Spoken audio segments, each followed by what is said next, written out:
ನಮಸ್ಕಾರ ಸ್ನೇಹಿತರ KCET 2024 ಅಪ್ಡೇಟ್ಗೆ ನಿಮಗೆ ಸ್ವಾಗತ ಸುಸ್ವಾಗತ ಸ್ನೇಹಿತರೆ KCET ಕಡೆಯಿಂದ ನಿಮಗೆ ಏನಾಗ್ತಿದೆ ಅಂದರೆ KE ಅವರು ನಿಮ್ಮ CET ಕೌನ್ಸಿಲಿಂಗ್ ಕುರಿತು ಪ್ರೋಸೆಸ್ ಆದ ಫಾಸ್ಟಾಗಿ ಮಾಡ್ತಿದ್ದಾರೆ. ನೀವು ಇಲ್ಲಿ ನೋಡ್ಕೋಬಹುದು. ಇವತ್ತು ನಿಮ್ಗೆ ಏನಾಗಿದೆ ಅಂದರೆ UG CET ಇದು ಇಂಜಿನಿಯರಿಂಗ್ ಫೀ ಸ್ಟ್ರಕ್ಚರ್ ಆದರೆ ಕೊಟ್ಟಿದ್ದಾರೆ ನೋಡಿ. ಇಂಜಿನಿಯರಿಂಗ್ ವಿದ್ಯಾರ್ಥಿಗಳಿಗೆ ಇದೊಂದು ಫೀ ಸ್ಟ್ರಕ್ಚರ್ ಕೊಟ್ಟಿದ್ದಾರೆ. ಇದ್ರ ಮೇಲೆ ಕ್ಲಿಕ್ ಮಾಡಿಕೊಂಡು ಡೌನ್ಲೋಡ್ ಮಾಡ್ಕೊಳ್ಳಿ. ಇಲ್ಲಿ ನೀವು ನೋಡ್ಕೋಬಹುದು ಫೀ ಸ್ಟ್ರಕ್ಚರಲ್ಲಿ ನೋಡಿ ನಿಮ್ಮ ಒಂದು ಕೋರ್ಸಿನ ಹೆಸರು ಮತ್ತು ಯಾವ್ಯಾವ್ದ್ರಿಗೆ ಎಷ್ಟೆಷ್ಟು ಫೀಸ್ ಇರುತ್ತೆ ಅಂತ ಕೊಟ್ಟಿದ್ದಾರೆ. ಇಂಜಿನಿಯರಿಂಗ್ ಮತ್ತು ಆರ್ಕಿಟೆಕ್ಚರ್ಗೆ ಇಲ್ಲಿ ನೋಡ್ಕೊಳ್ತಾ ಹೋಗೋದಾದರೆ ಡೀಟೇಲ್ ಆಗಿ ಸರ್ಕಾರಿ ಕಾಲೇಜುಗಳು 100% ಸರ್ಕಾರಿ ಕೋಟಾದ ಸೀಟುಗಳು, ಮೈಸೂರು ವಿಶ್ವವಿದ್ಯಾಲಯದ 50% ಸೀಟುಗಳು ಮತ್ತು ವಿಶ್ವೇಶ್ವರಯ್ಯ ತಾಂತ್ರಿಕ ವಿಶ್ವವಿದ್ಯಾಲಯದ ಘಟಕ ಕಾಲೇಜುಗಳ 50% ಸೀಟುಗಳ ಶುಲ್ಕ ವಿವಿ ಶುಲ್ಕ ಪ್ಲಸ್ ಇತರೆ ಶುಲ್ಕ ಸೇರಿದಂತೆ 42,116 ರೂಪಾಯಿ ಆದರೆ ಇದೆ.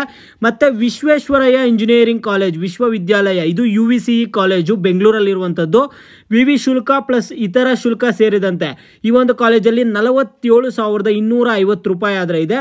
ಇಲ್ಲಿ ಖಾಸಗಿ ಅನುದಾನಿತ ಕಾಲೇಜುಗಳು, ಖಾಸಗಿ ವಿಶ್ವವಿದ್ಯಾಲಯದ ಅನುದಾನಿತ ಕೋರ್ಸ್ ಶುಲ್ಕ ವಿವಿ ಶುಲ್ಕ ಪ್ಲಸ್ ಇತರೆ ಶುಲ್ಕ ಸೇರಿದಂತೆ ಇಲ್ಲಿ 95% ಸರ್ಕಾರಿ ಕೋಟಾದ ಸೀಟುಗಳು ಕರ್ನಾಟಕ ಪರೀಕ್ಷಾ ಪ್ರಾಧಿಕಾರದ ಮೂಲಕ ಇಲ್ಲಿ KEA ಮೂಲಕ ಇಲ್ಲಿ ಸರ್ಕಾರಿ ಕೋಟಾದ ಸೀಟುಗಳು ಬಂದ್ಬಿಟ್ಟು 95%. ಇಲ್ಲಿ ನಿಮ್ಮ ಒಂದು ಫೀಸ್ ನೋಡೋದಾದ್ರೆ 42,116 ರೂಪಾಯಿ ಆದರೆ ಇದೆ. ಇಲ್ಲಿ ನೋಡಿ ಇಲ್ಲಿ 5% ಆಡಳಿತ ಮಂಡಳಿ ಕೋಟಾದ ಸೀಟುಗಳು ಇಲ್ಲಿ ನೋಡಿ. ಮತ್ತೆ ಇಲ್ಲಿ ಖಾಸಗಿ ಅನುದಾನ ರಹಿತ ಇಂಜಿನಿಯರಿಂಗ್ ಆರ್ಕಿಟೆಕ್ಚರ್ ಕಾಲೇಜುಗಳಲ್ಲಿನ ಸೀಟುಗಳಿಗೆ ನಿಗದಿಪಡಿಸಿದ ಶುಲ್ಕ ಇಲ್ಲಿ ನಿಮಗೆ ವಿವಿ ಶುಲ್ಕ ಹೊರತುಪಡಿಸಿ ಅಲ್ಪಸಂಖ್ಯಾತವಲ್ಲದ ಸಂಸ್ಥೆಗಳು ಇಲ್ಲಿ ಸರ್ಕಾರಿ ಕೋಟಾದ ಸೀಟುಗಳು ಎಷ್ಟಿದಾವೆ ಅಂದರೆ 45% ಸೀಟುಗಳು. ಇಲ್ಲಿ ನೋಡ್ಕೊಳ್ಳೋದಾದರೆ ನಿಮ್ಗೆ ಅಮೌಂಟ್ ಬಂದುಬಿಟ್ಟು 76,135 ಅಥವಾ 84,596 ಇದೆ. ಇಲ್ಲಿ ನಿಮಗೆ ಕಾಮಟ್ಗೆ ಕೋಟಾದ ಸೀಟುಗಳು ಬಂದುಬಿಟ್ಟು 30% ಸೀಟುಗಳು. ಇಲ್ಲಿ ನಿಮ್ಗೆ ಏನಾಗುತ್ತೆ ಅಂದರೆ 1,86,116 ಅಥವಾ 2,61,477. ಮತ್ತು ನಿಮಗೆ ಆಡಳಿತ ಮಂಡಳಿ ಕೋಟಾದ ಸೀಟುಗಳು ಬಂದುಬಿಟ್ಟು 25% ಸೀಟುಗಳು 15+10.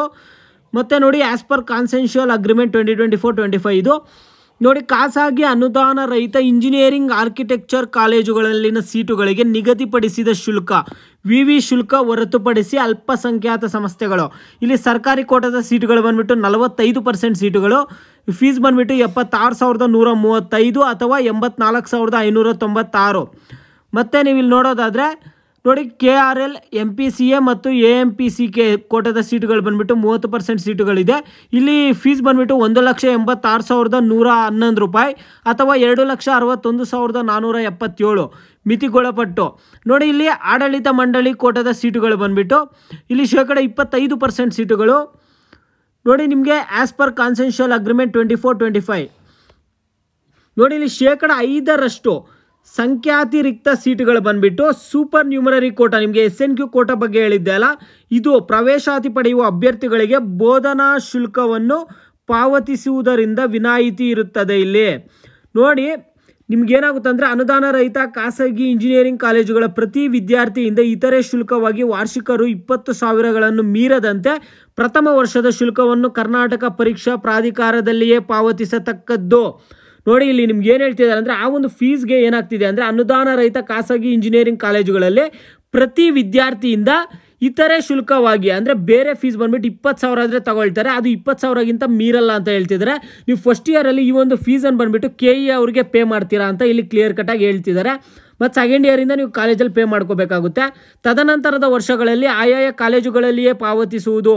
ಈ ಶುಲ್ಕಕ್ಕೆ ಬ್ರೇಕಪ್ಪನ್ನು ಕಾಲೇಜುಗಳಿಂದ ಪಡೆದು ಕರ್ನಾಟಕ ಪರೀಕ್ಷಾ ಪ್ರಾಧಿಕಾರದ ಅಧಿಕೃತ ಜಾಲತಾಣದಲ್ಲಿ ಹಾಗೂ ಆಯಾಯ ಕಾಲೇಜುಗಳ ಅಧಿಕೃತ ಜಾಲತಾಣದಲ್ಲಿ ಪ್ರಕಟಿಸಲು ಕಾರ್ಯನಿರ್ವಾಹಕ ನಿರ್ದೇಶಕರು, ಕರ್ನಾಟಕ ಪರೀಕ್ಷಾ ಪ್ರಾಧಿಕಾರ ಹಾಗೂ ಆಯಾಯ ಕಾಲೇಜುಗಳ ಪ್ರಾಂಶುಪಾಲರುಗಳು ಕೂಡಲೇ ಕ್ರಮ ಕೈಗೊಳ್ಳತಕ್ಕದ್ದು ಅಂತ ಹೇಳ್ತಿದ್ದಾರೆ.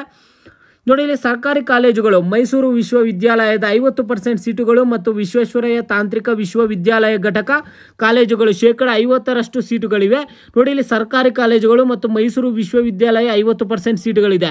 ವಿಶ್ವೇಶ್ವರಯ್ಯ ತಾಂತ್ರಿಕ ವಿಶ್ವವಿದ್ಯಾಲಯ ಇದು VTU university, almost engineering colleges VTU university ಅಂಡರಲ್ಲೇ ಬರುತ್ತೆ. ಇಲ್ಲಿ ಖಾಸಗಿ ಅನುದಾನಿತ ಕಾಲೇಜುಗಳಲ್ಲಿನ ಸರ್ಕಾರಿ ಕೋಟಾದ ಸೀಟುಗಳಿಗೆ ವಿಶ್ವವಿದ್ಯಾಲಯದ ಶುಲ್ಕ ಮತ್ತು ಇತರೆ ಶುಲ್ಕ ಸೇರಿದಂತೆ ಮೊದಲನೇ ವರ್ಷಕ್ಕೆ ರು 42,116 ಇರುತ್ತೆ ಮತ್ತು ತದನಂತರ ವರ್ಷಗಳಿಗೆ ಏನಾಗುತ್ತೆ ಅಂದರೆ 35,016ಗಳನ್ನು ಪ್ರತಿ ವಿದ್ಯಾರ್ಥಿಯಿಂದ ಪಡೆಯಲು ವೆಬ್ಸೈಟ್ನಲ್ಲಾದರೆ ಪ್ರಕಟಿಸಿದ್ದಾರೆ. ನಿಮ್ಗೆ ಇಲ್ಲಿ KU ವೆಬ್ಸೈಟಲ್ಲಿ ಇಲ್ಲಿ ಏನಾಗಿದೆ ಅಂದರೆ ದಿನಾಂಕ 25 ಮಾರ್ಚ್ 2021ರಲ್ಲಿ ವಿಶ್ವೇಶ್ವರಯ್ಯ ಇಂಜಿನಿಯರಿಂಗ್ ಕಾಲೇಜ್ ವಿಶ್ವವಿದ್ಯಾಲಯದ ಅಧಿನಿಯಮ 2021 ಅನ್ವಯ IIT ಮಾದರಿಯಲ್ಲಿ ಪ್ರತ್ಯೇಕ ವಿಶ್ವವಿದ್ಯಾಲಯವಾಗಿರುವ ವಿಶ್ವೇಶ್ವರಯ್ಯ ಇಂಜಿನಿಯರಿಂಗ್ ಕಾಲೇಜು ಮತ್ತು ವಿಶ್ವವಿದ್ಯಾಲಯ ಬೆಂಗಳೂರು ಈ ಸಂಸ್ಥೆಯಲ್ಲಿನ ಇಂಜಿನಿಯರಿಂಗ್ ಕೋರ್ಸ್ಗಳಿಗೆ ಮೊದಲನೇ ವರ್ಷಕ್ಕೆ 47,250 ಶುಲ್ಕವನ್ನು ನಿಗದಿಪಡಿಸಲಾಗಿದೆ.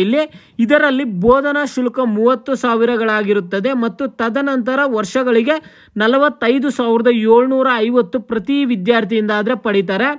ಇಲ್ಲಿ ವಿಶ್ವೇಶ್ವರಯ್ಯ ತಾಂತ್ರಿಕ ವಿಶ್ವವಿದ್ಯಾಲಯ ಬೆಳಗಾವಿ ಈ ವಿಶ್ವವಿದ್ಯಾಲಯ ಅಧೀನದ ಘಟಕ ಕಾಲೇಜುಗಳಲ್ಲಿ ನಡೆಸುತ್ತಿರುವ ಸ್ನಾತಕ ಕೋರ್ಸ್ಗಳ ಉಳಿದ 50% ಸೀಟುಗಳಿಗೆ 2024-25 ಸಾಲಿನಲ್ಲಿ ಖಾಸಗಿ ಕಾಲೇಜುಗಳಲ್ಲಿ ಸರ್ಕಾರಿ ಕೋಟಾ ಸೀಟುಗಳಿಗೆ ನಿಗದಿಪಡಿಸಿರುವ ಕನಿಷ್ಠ ಶುಲ್ಕ 76,135 ಪ್ಲಸ್ ನಿಮಗೆ ಇಲ್ಲಿ ಸ್ಕಿಲ್ ಶುಲ್ಕವನ್ನು ಮಾತ್ರ ಪಡೆಯತಕ್ಕದ್ದು. ಇಲ್ಲಿ ಖಾಸಗಿ ಅನುದಾನರಹಿತ ಇಂಜಿನಿಯರಿಂಗ್ ಆರ್ಕಿಟೆಕ್ಚರ್ ಕಾಲೇಜುಗಳಲ್ಲಿನ ಸರ್ಕಾರಿ ಕೋಟಾದ ಸೀಟುಗಳಿಗೆ ಪ್ರವೇಶ ಪಡೆಯುವ ವಿದ್ಯಾರ್ಥಿಗಳಿಂದ ಸರ್ಕಾರವು ನಿಗದಿಪಡಿಸಿರುವ 76,135ಗಳನ್ನು ಸಂಸ್ಥೆಗಳು ಪಡೆದಲ್ಲಿ ಕಾಮರ್ಕೆ ಕೋಟಾದ ಸೀಟುಗಳಿಗೆ 2,61,477 ನೋಡಿ ಇಲ್ಲಿ ಕಾಮರ್ಕೆ ಕೋಟಾದ ಸೀಟುಗಳಿಗೆ ಮತ್ತು ಪಡೆಯತಕ್ಕದ್ದಾಗದೆ ಹಾಗೆಯೇ ಸರ್ಕಾರಿ ಕೋಟಾದ ಸೀಟುಗಳಿಗೆ ಪ್ರವೇಶ ಪಡೆಯುವ ವಿದ್ಯಾರ್ಥಿಗಳಿಂದ ಸರ್ಕಾರವು ನಿಗದಿಪಡಿಸಿರುವ 84,596ಗಳನ್ನು ಸಂಸ್ಥೆಗಳು ಪಡೆದಲ್ಲಿ ಕಾಮರ್ಕೆ ಕೋಟಾದ ಸೀಟುಗಳಿಗೆ 1,86,116ಗಳನ್ನು ಪಡೆಯತಕ್ಕದ್ದು ಹಾಗೂ ಈ ಸಂಬಂಧ ಕರ್ನಾಟಕ ಪರೀಕ್ಷಾ ಪ್ರಾಧಿಕಾರವು ವೆಬ್ಸೈಟ್ನಲ್ಲಿ ಪ್ರಕಟಿಸತಕ್ಕದ್ದು. ನೋಡಿ ಇದು ನೀವು ನೋಟಿಫಿಕೇಶನ್ ಡೀಟೇಲ್ ಆಗಿ ಇಲ್ಲಿ ನೋಡ್ಕೊಳ್ಳಿ. ಇದು ಯಾವ್ಯಾವ್ದ್ರಿಗೆ ಯಾವ ಕಾಲೇಜಸಲ್ಲಿ ಎಷ್ಟೆಷ್ಟು ಫೀಸ್ ಇರುತ್ತೆ, ಕಾಮರ್ಕೆಗೆ ಎಷ್ಟಿರುತ್ತೆ, ಏಡೆಡ್ ಕಾಲೇಜಲ್ಲಿ ಎಷ್ಟಿರುತ್ತೆ, ಗೌರ್ಮೆಂಟ್ ಕಾಲೇಜಲ್ಲಿ ಎಷ್ಟಿರುತ್ತೆ, ಅನ್ಎಡೆಡ್ ಕಾಲೇಜಲ್ಲಿ ಅವ್ರಿಗೆ ಎಷ್ಟಿರುತ್ತೆ. ಈ ರೀತಿಯಾಗಿ ಇದು ಇಂಜಿನಿಯರಿಂಗ್ ಮತ್ತು ಆರ್ಕಿಟೆಕ್ಚರ್ ಕಾಲೇಜುಗಳಿಗೆ ಮಾತ್ರ ಇದು ಫೀಸ್ ಸ್ಟ್ರಕ್ಚರ್ ಕೊಟ್ಟಿರುವಂಥದ್ದು. ಬೇರೆ ಒಂದು ಕಾಲೇಜಸ್ಗೆ ಅನ್ವಯಿಸಲ್ಲ. ಈಗ BSc ನರ್ಸಿಂಗ್, BPT, BPO ನಿಮಗೆ ಬೇರೆ ಇರುತ್ತೆ, ಸಪ್ರೇಟ್ ಬಿಡ್ತಾರೆ ಫೀಸ್ ಸ್ಟ್ರಕ್ಚರ್. ಇದು ಓನ್ಲಿ ಇಂಜಿನಿಯರಿಂಗ್ ಮತ್ತು ಆರ್ಕಿಟೆಕ್ಚರ್ಗೆ. ಮತ್ತು ನೀವು KE ಅಲ್ಲಿ ಈಗ ವೆಬ್ಸೈಟಲ್ಲಿ ಫೀಸ್ ಸ್ಟ್ರಕ್ಚರನ್ನು ಚೆಕ್ ಮಾಡೋಕ್ಕೆ ಹೋದಾಗ ನಿಮಗೆ ಸಾಕಷ್ಟು ಜನ ವಿದ್ಯಾರ್ಥಿಗಳಿಗೆ ಓಪನ್ ಆಗ್ತಿರಲ್ಲ, ವೆಬ್ಸೈಟಲ್ಲಿ ಸ್ವಲ್ಪ ಎರರ್ ಬರ್ತಿರುತ್ತೆ. ಅದರಿಂದ ನಿಮಗೆ ಡೀಟೇಲಾಗಿ ನೋಟಿಫಿಕೇಶನ್ ತೋರಿಸಿದ್ದೀನಿ. ನಿಮಗೆ ಅದು ಎರರ್ ಬರ್ತಿದೆ, ಸಾಲ್ವ್ ಆಗುತ್ತೆ ಬಿಡಿ, ಮತ್ತೆ ನೀವು ಡೌನ್ಲೋಡ್ ಮಾಡ್ಕೊಂಡು ಚೆಕ್ ಮಾಡ್ಕೋಬೋದಾಗಿರುತ್ತೆ.